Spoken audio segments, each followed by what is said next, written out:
Hello, and welcome to Just Say It, the podcast that turns beginners into confident English speakers. Each episode brings you real-life conversations, repeat after me practice, and fun cultural tips. Ready to speak up? Let's dive in. Imagine this, you just landed in a brand new city, maybe even in an entirely different country. There's this amazing buzz, right? So many new things waiting. But then that big question hits. Where exactly are you going to live? Finding a place, especially somewhere new, can feel like this, huge challenge. It's exciting, sure, but also full of unknowns. It's more than just finding a roof. It's a really big step, full of questions, but also opportunities. So welcome to today's exploration. Our goal is pretty clear. We want to give you the essential knowledge, the practical stuff you need to really navigate the apartment rental process with confidence. It's not just about finding a place. It's about making a smart decision for your next chapter. Exactly. And to get you ready for, pretty much anything this process throws at you, we've pulled together insights from quite a few places. We looked at communication guides, like from Chatterfox, focusing on those simple, clear English phrases you need right at the start. We've also dug into lease agreements, what to expect, looking at sample documents, real-world advice from places like Reddit, and maybe most importantly, we've gathered warnings about those rental scams that unfortunately are pretty common and can trip anyone up. Right. So the main goal for you listening in is simple. By the end of this, we want you feeling empowered to talk effectively, ask the right questions, understand the legal bits in a lease, and crucially, protect yourself from scams. Basically, we want your apartment hunt to be smooth, safe, and, successful.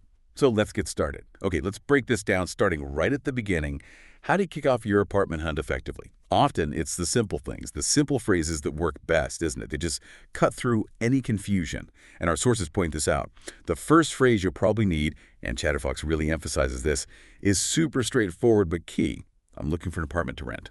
Just immediately tells them what you're there for, right? Absolutely. It's direct, efficient, it sets the stage. Think of it like a clear opening line. Instead of being vague, you're specific, like saying, "Hello, I'm looking for an apartment to rent, maybe downtown. Do you have anything available?" That clarity helps landlords, agents, whoever, know exactly how to help you right from the get-go. And what's interesting, something Chatterfox notes, is for non-native English speakers, getting comfortable with simple phrases like this. It's a huge confidence booster. It gets rid of that hesitation, makes sure you're understood immediately. It's, fundamental for a smooth start. That makes total sense. Just clear, direct communication. Okay, so you've got that opening line sorted. What about the prep work, the stuff you do before you even see an apartment? I'm guessing it's more than just, scrolling listings online. You need to be prepared, informed. Oh, definitely. Being prepared is key. Still offers some great advice here, especially helpful for international students, but honestly, it applies to everyone. They talk about becoming an informed explorer. Start by really learning about the city, or even specific neighborhoods you're interested in. And not just generally, get practical. Use tools like Google Maps. Check proximity to your work, your school, whatever's important. Look at public transport. What are the routes? How long is the commute, really, at rush hour? Doing this homework first is like creating a good map before you set off, saves a ton of time and hassle later, avoids that nightmare scenario where the apartment's great, but the commute is awful. Yeah, exactly. Signing a lease, then finding out your daily trip is a nightmare. Not ideal, or that the neighborhood feels totally cut off. Precisely. And still also mentions university off-campus housing guides. These can be useful starting points, give you an overview, but, and this is a big but, they warn these guides might not be updated super regularly. Prices, availability, that stuff changes fast. So always double check anything you find in those guides against what's happening in the market right now, which leads to the question, how do you get that really current on-the-ground info? That sounds like we're online communities, social media maybe, where people share real-time experiences. You hit the nail on the head. Still really flags the value of social media groups. Think university Facebook groups, WhatsApp, maybe WeChat groups. These are absolute gold mines. You connect directly with current students, recent grads, people living it right now. They share insights you just won't find in official guides, like which neighborhoods are actually good now, what rent prices really are, and crucial safety tips. Things about commuting safely. areas to maybe avoid at night. We hear stories all the time about people finding great leads or dodging scams thanks to these groups. It's that direct line to real experience. For you listening, this upfront research, tapping into that community knowledge, it saves time, prevents headaches, and sets you up for those aha moments later. That sounds like a real game changer, actually. Okay, moving on from the prep work, let's talk about the viewing itself. This is your chance to see the space, obviously, but also gather key info and spot, crucially, any red flags. It's more than a walkthrough. It's like your detective mission, right? So what are the absolute must-ask financial questions? Yeah, this part is critical. It hits your wallet directly and can prevent nasty surprises later. Drawing from Chatterbox, Reddit, and that sample agreement, here's the rundown. First, obviously, what's the monthly rent? Basic, but it anchors everything. But it's just the start. Next, and maybe even more vital, are utilities included? This trips up so many people and can really change the true monthly cost. You need specifics. Which ones does the landlord cover? Often things like water, garbage, maybe sewer, according to the sample agreement, and which are on you. Usually electricity, gas, heat, internet, phone, and that catch-all phrase, all other utilities not listed. You absolutely have to factor those into your budget. A $1,500 place can easily become $1,800 or more once you add those bills. Don't let those sneak up on you. That's a huge point. Utilities can add up incredibly fast. What about the security deposit? That's always a big upfront chunk, and everyone worries about getting it back. Definitely. And protecting it starts with understanding it. So asking what's the security deposit is essential. It's the landlord's insurance, basically, against damage beyond normal wear and tear or unpaid rent. The sample agreement we looked at had one for $685. Often it's about 1 month's rent. Know when it's due, usually when you sign the lease, and how it's held. Importantly, the sample agreement often says no interest is paid on it, and you absolutely cannot use it for your last month's rent. It's kept separate. Understanding the refund process is just as key. How do you get it back? The sample agreement says it's usually held for at least 30 working days after you move out for inspection. Then it should be returned within, say, 60 days with a written list of any deductions. And those deductions can be for things like replacing dead light bulbs, repairs needed, or if it's not left clean enough, hence the need for documentation. Right, clarity on deductions is vital. What about rent payments themselves? Beyond just the due date, any hidden traps there? Good question. When is rent due? Seems simple, but get the exact date. Ask about grace periods. The sample agreement mentioned a 3-day grace period, but know the late fees. That same agreement had a $25 fee plus $5 per day after the 4th. That adds up fast. And it explicitly said this is important. Neither ill health, loss of job, financial emergency, or other excuses will be accepted. It shows how strict these agreements can be. Rent is expected on time, period. And while we're talking payments, ask about bounced check charges. The sample agreement had a $25 fee for that. Plus, a big consequence. If a check bounces, you might have to pay all future rent in cash or by money order. It's like trust broken, convenience gone. Also note cleaning fees. The sample mentioned a minimum $200 if it's not left clean. So clean needs to match their standard. And a really good question from Reddit users, will the rent increase? How often? Is the apartment rent stabilized? When it's stable, okay, that sounds important for planning. What exactly does that mean for someone renting? It's hugely important, especially for long-term predictability, which is getting rare. Rent stabilized means there are legal limits on how much the rent can go up each year. These limits are usually tied to inflation or a percentage set by the local government. It basically protects you from those sudden, huge rent hikes that could force you out, gives you some security that your housing cost won't just explode. Definitely worth asking about, particularly in big cities with high demand. Wow, okay, that covers a lot of the financial ground, really digging deeper than just the rent number. Let's shift now to the lease terms themselves and those property details that really affect your daily life, your long-term plans. What else should people be asking or looking out for during the viewing? Right. This is about the nitty-gritty of living there. Does it actually fit your life? First up, how long is the lease? Usually 6 months or a year. Now, the sample agreement had a crucial detail. A fixed-term lease, say 1 year, often automatically rolls over to month, unless you or the landlord gives written notice, maybe 30 days before it ends, saying you don't want to continue. This is a big one for flexibility. If you miss that notice period, you could be locked in month to month when you plan to leave. It's a common trap. We've seen stuff on Reddit where people ended up paying an extra month's rent just because they didn't give that formal written notice. And some leases might even try for automatic 1-year renewals if you don't give, say, 60 days notice. So you really need to pin down those notice periods. And building on that, always ask, what are the fees if you have to break the lease early? and confirm those notice periods for non-renewal from both sides, you and the landlord. Reddit users stress this. It can save a lot of money and stress if life throws you a curveball, like a sudden job move. Makes sense. And for pet owners like me, the TEP policy is huge. It can be a deal breaker. Oh, absolutely. Are pets allowed is critical, and it's rarely just yes or no. The sample agreement had layers. You almost always need written permission. Often there's extra pet rent, like $25 a month in the sample. You might need a whole pet application, maybe even vet records. Policies often cover things like dangerous breeds, rules about cleaning up after them, fines, or deposit deductions if you don't, and nuisance issues like constant barking or letting them roam unsupervised. Service animals are usually exempt legally, but you typically still need to notify the landlord beforehand. That's really specific. What about day-to-day practical things like parking? Good point. Easy to overlook until you're circling the block at midnight. Ask about parking. Is it free? Is there a dedicated spot? And definitely ask about guest parking. Reddit is full of stories of guests getting towed because they didn't have a pass. It can be really expensive and embarrassing. The sample agreement, for example, might limit you to one working registered car and say no boats or trailers without written permission. Then there's maintenance. Who handles repairs? The landlord. A super, an outside company. Reddit users always ask this. Is emergency service 24/7? Are there fees for non-emergency calls after hours? And critically, the sample agreement put responsibility on the tenant to report serious issues immediately. Roof leaks, water stains, signs of termites, foundation cracks. The kicker is, if you don't report it promptly, the lease might say you could be held financially responsible for extra damage caused by the delay. Big incentive to speak up fast. Wow, that's a significant responsibility. What about privacy? Landlord entry, who else has keys? Very valid concern. Reddit talks about this a lot. Ask about notice for landlord entry. Is it 24 hours legally or in the lease, except for emergencies? And who else has access? Maintenance staff, cleaners, good to know.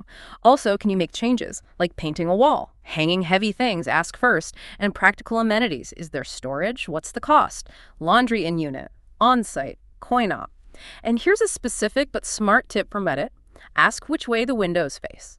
South-facing generally gets the most light, which can affect your mood, energy bills, even your plants. And lastly, think about those annoying things: losing keys, lockouts. Reddit mentions potentially high fees. Maybe $200 for a new electronic key fob, $75 for an after-hours lockout. Small stuff that adds up. Those are incredibly practical questions, really getting into the details of living there. But beyond asking questions, what about just observing during the viewing, using your eyes and ears? Oh, absolutely critical. Observation, trusting your gut are paramount. This is where you play detective. Reddit users strongly advise take tons of pictures before you move in. Document everything. Walls, floors, appliances, inside cupboards. This is your proof against claims of pre-existing damage when you move out. It protects your security deposit. And if you see something broken or needing repair, leaky tap, loose tile pointed out. Ask if it will be fixed before you move in. And get that promise in writing, maybe as an addendum to the lease. But look deeper too. Turn on taps, check water pressure. Flush the toilet. Any weird smells, damp, mold, smoke. Strong air freshener covering something up. How's your cell signal inside? Enough natural light. Listen carefully. Can you hear neighbors easily? Street noise. Walk around the neighborhood at different times. Morning, evening, maybe late. Does it feel safe? Well lit? Are amenities nearby? You don't want to discover after signing that your walk home from the bus stop at night feels unsafe. These observations tell you so much. And this leads back to that core advice from Prepare for Canada. Trust your instincts. If anything feels off, too good to be true, or you feel rushed, pause. Step back. Don't let the pressure to find a place override your judgment. Better to lose a place that feels wrong than get caught in a bad situation or a scam. And that ties into the absolute need for an in-person viewing. Both Prepare for Canada and still hammer this home. If a landlord makes excuses they're out of the country, the tenant's still there, but you can peek in the window. Huge red flag, massive. Virtual tours, okay as a first look maybe, but they can be faked or hide problems. They are no substitute for seeing it yourself. That's fantastic. Really practical advice. It connects back to helping our listener gain knowledge efficiently but thoroughly, avoiding that overwhelmed feeling, turning a simple viewing into a real investigation. Okay, let's move to the big commitment, the lease agreement. This is where everything gets formalized. Your rights, your responsibilities. It's your legal fortress, really. It absolutely is. It's the legal blueprint. And the advice from Reddit, from Prepare for Canada, is unanimous and forceful. Always, always sign a hard copy of a written lease agreement. This isn't optional, it's essential protection.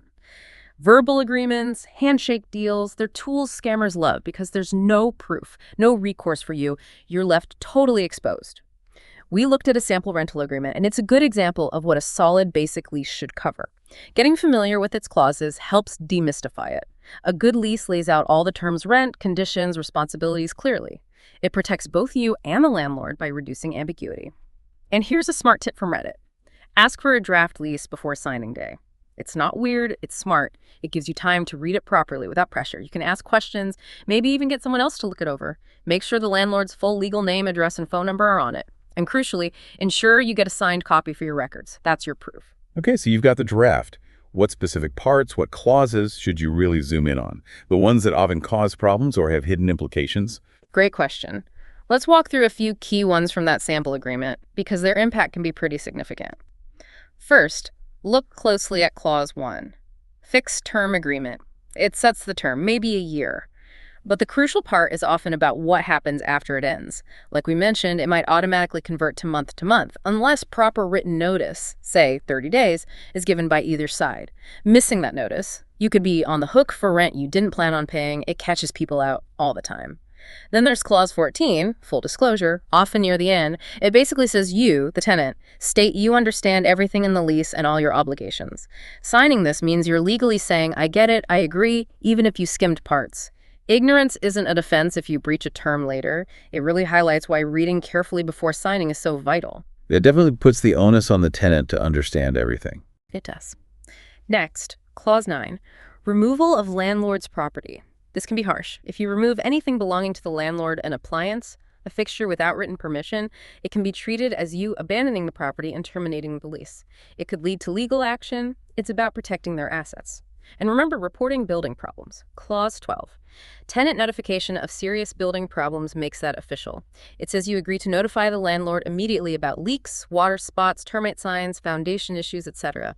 And the critical part, if you delay, you may be held financially responsible for any extra damage caused by that delay. So ignoring a small leak could cost you big time later. Finally, clauses like Clause 11.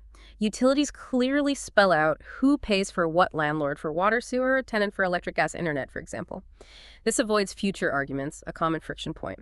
For you, the listener, breaking down these clauses hopefully makes the whole document less intimidating and more like a clear guide to your rights and responsibilities. That makes perfect sense. Understand that lease is your ultimate protection against surprises. But speaking of protection, let's shift to the most critical defense. Arming yourself against rental scams. These are so widespread, aren't they? Especially targeting newcomers, international students in competitive markets. Incredibly serious and depressingly common, unfortunately. Prepare for Canada notes they're rampant in places like Toronto, Vancouver, Calgary. The internet makes it easier for scammers. Rental fraud, essentially, is someone faking being a landlord or manager just to get your money or personal info. That's their only goal. The stats are pretty sobering. One study found 88% of Canadians targeted by fraud, 19% actual victims, and worryingly, over half, 56%, don't report it. Maybe embarrassment, maybe thinking it's useless. These scams cost Canadians a huge amount, $638 million reported in 2024. Scammers use clever tactics. Stilt mentions fake social media profiles to build trust, burner phones, tricking you into filling out forms with sensitive data for identity theft. They're always adapting. That's really chilling. Okay, so what are the practical smart tips? The essential toolkit listeners need to protect themselves. Right, this is your shield. Let's go through the top 10, pulling from Prepare for Canada and Stilt, explaining the why behind each. 1. Do your research, first defense, verify the listing, cross-reference the address on Google Maps, use Street View, do the photos match, critically, do a reverse image search on the listing photos, upload them to Google Images or Cimmeral. If they pop up on other ads with different details, different city, price, contact info, that's a huge red flag. Classic scammer move. 2. Know the average rent. Research typical rents in that specific area. If a place is listed way below market value, too good to be true, it almost certainly is a scam. They lure you in with a fake bargain. Trust that gut feeling. 3. Use reputable rental platforms. Stick to platforms known for security, ones that try to verify landlords or have systems to flag fakes. Some, like Rentals for Newcomers, focus on this. They invest in trying to keep scammers out. 4. Find out who owns it, non-negotiable. The actual property owner's name, person or company, must be on the lease. If they hedge, say they'll add it later. Run. Do a quick online search for the landlord's name or the property address. Any complaints? 5. Avoid cash and upfront payments. This is the #1 scam tactic. They want cash, wire transfers, e-transfers, gift cards because they're untraceable. Once sent, it's gone. Be super suspicious if they demand last month's rent or deposit before you sign a lease, or worse, before you've even seen the place. They create fake urgency, lots of interest. They're a last unit. To rush you into paying, don't fall for it. Makes total sense. No paper trail, no way to get your money back. You're just left hanging. Exactly. 6. Be wary of subleasing scams. Subletting can seem convenient, but it's risky. It's hard to verify if the person subletting even has the legal right to do so. You could be paying someone who can't legally rent to you, leading to eviction or loss. Try to confirm with the actual landlord if possible. 7. Watch for the middleman scam. Scammers post ads, often Craigslist, Kijiji. They pose as someone representing the owner. They might meet you at the property, but make an excuse for why you can't go inside. Forgot keys, tenant's still there. Then they collect a deposit or first month's rent and vanish. They just copied a real listing's details. 8. View the property in person. We keep saying it because it's vital. Go yourself or send someone you trust. Confirm it exists. It's as described. Meet the landlord manager. Any excuse to prevent an in-person viewing, I'm traveling, it's occupied, is a massive flashing red light. Virtual tours are not enough. They can be easily faked. Scammers rely on you not seeing the reality. 9. Sign a written lease. Again, critical. Verbal agreements offer zero protection. Insist on a written lease, preferably a hard copy, though legitimate e-leases exist. Check it has the landlord's full name, address, phone. It outlines everything: rent, rules, notice periods. It protects both sides. Get a signed copy for your records. Keep it safe. 10. Consider a real estate agent. Especially if you're new to an area or country, a licensed agent can be invaluable. They simplify the search, have access to verified listings, and know how to spot scams. They do due diligence for you, offering a big layer of security. Those are 10 really solid practical tips. A comprehensive shield. Is there any extra advice specifically for international students? They seem to be a key target. Absolutely. For international students, the very first stop should be your school's off-campus housing office. They exist to help you. They can often recommend trusted landlords, people the university knows, adding a huge layer of security and support. They often have vetted lists. And as Stilt advises, international students should start early. Don't wait until the last minute. That pressure makes you vulnerable to scams. Give yourself time to research properly, view places, check things out without feeling desperate. Being proactive is key. That's really vital advice. It all comes back to being vigilant, doing your homework, and like you said earlier, trusting your gut. It really does. Prepare for Canada emphasizes this again. If something feels wrong, rushed, too good to be true, trust that feeling. Step back. It's far better to be cautious, maybe miss out on one place, than to rush into a scam and lose money or worse. The hassle of being careful is nothing compared to the trauma of being defrauded. And if the worst happens, if you suspect fraud or become a victim, report it. Contact the Canadian Anti-Fraud Centre, RCMP, local police. Also, report the fake listing to the website or platform where you saw it. They can take it down, potentially saving others. Reporting helps fight back. Okay, as we wrap up this conversation, we've covered a huge amount of ground today. A real journey, hasn't it? From those first steps, confident communication, smart research, to asking the crucial questions during viewings, really understanding that lease agreement, and, critically, building your defenses against scams. We talked about clear language, neighborhood research, digging into the details during viewings. We looked at complex lease clauses, practical ways to protect your money and peace of mind. Hopefully you're feeling more equipped now, like you have a solid toolkit of knowledge and strategies. The aim is for you to tackle the rental process with confidence, clarity, making choices that are right for you. And maybe one final thought as you go forward. Beyond the rent, the lease terms, the location, think about what turns an apartment into your home. What personal element is essential for you? Is it a quiet space, a place to connect with people, a feeling of safety? Whatever it is, how will you make sure that deeper need is part of your search, making your next place truly feel like home? Great job today on Just Say It, where every phrase brings you closer to fluency. If you found this lesson helpful, click the bell to never miss an episode and leave a comment sharing your favorite tip. Until next time, keep practicing and just say it.